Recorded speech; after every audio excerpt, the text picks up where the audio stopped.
we moved to a hill, which had a very fancy neighborhood, but basically that has no house on it. So we had a good address, but hardly a shack. But it became a hangout place for people because there was no housing, so most of the people came and stayed in the little shack because that was away from their families. And my cousin showed up, and one night she had the idea that we should just split the country. And I thought that was a great idea. And so me and my husband left.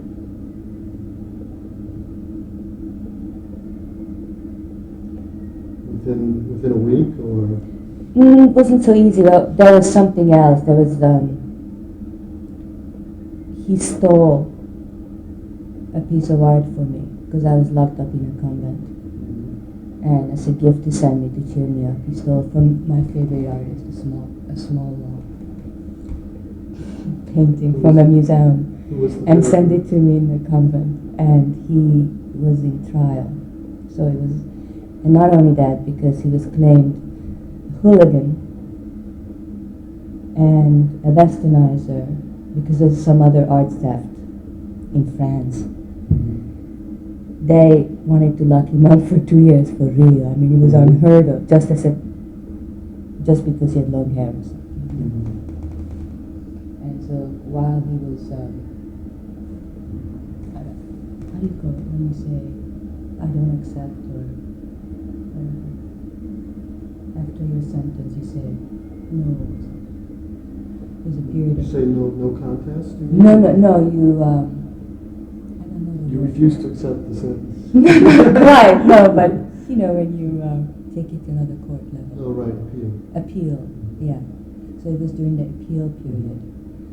And I used to go to see my father in England with a passport and visa, which is rare. But that time they didn't give me one.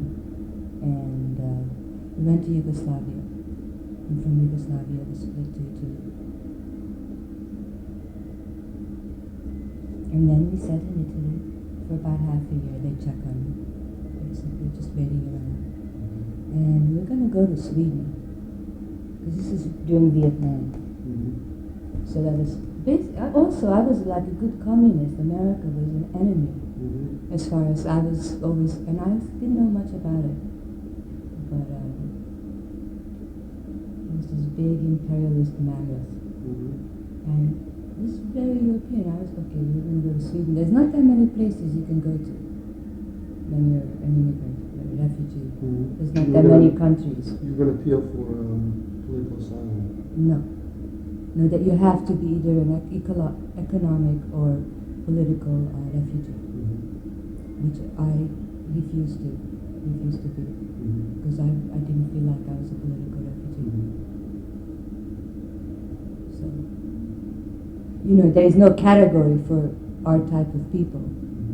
Why did you leave? Well, I left because I didn't seem to belong. That's not a category for immigrants anymore.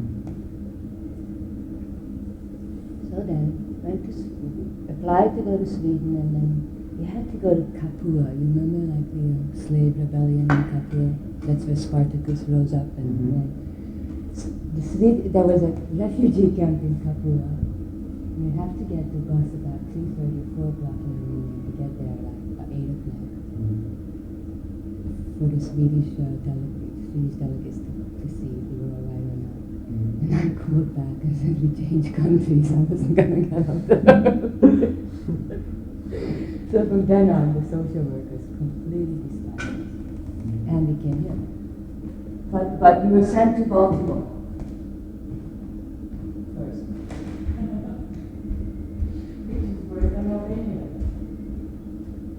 I really didn't have a sense of humor about America. I didn't know what was going on. So then I escaped from Baltimore after I worked in a chemical factory in the Black Ghetto. And then we came here and lived on St. Mark's Place. What year did you move? 68. And what was the notable thing in those days? NYU's Institute of Film and Television produced a documentary, kind of a poetic documentary about 40 minutes long about me that year, or 68, 69. And who was it that produced it? Who produced the documentary? NYU's Graduate School of Film and Television. The director was a student there at this graduate school. And actually, he, much later, by nooks and crooks,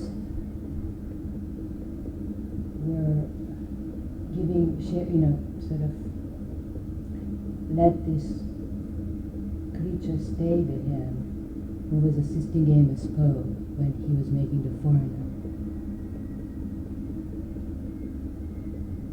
His first movie. And there is connections in style. I could like detect connections in style. But then again, that first film crowd, a couple of people came out of NYU. So film school, so maybe it's that. Who came out of that crowd? Tina went there. I think Patty went there.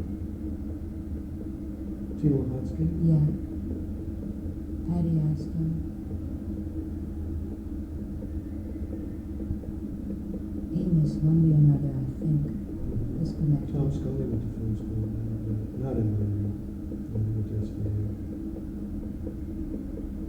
NYU has a particular rigor and particular kind of style. See, I went then, I did this whole, I'm a last of the old type classic immigrant. Before this new breed of the fancy elite Europeans coming in with money and all of that. I was like, really started from factory, worked my way up to like maid in Queens, file clerk, junior secretary, and then I said, oh my God, who I am. I need an identity. This country needs an identity. And it's not that I was interested in having one so much, but I just realized that in this country you have to flash it. And I was in the right age, and I said, okay, I'll be a student. So I went to Columbia. And I went to the art history department, and they again have a particular style that I could pick up an essay and read it. And read it much faster than any other essay, and say, what's wrong? What is this about it? And then I say, this guy must have gone to Columbia. And it usually turns out that it's right. It's just going through the mill. They produce you in a certain way.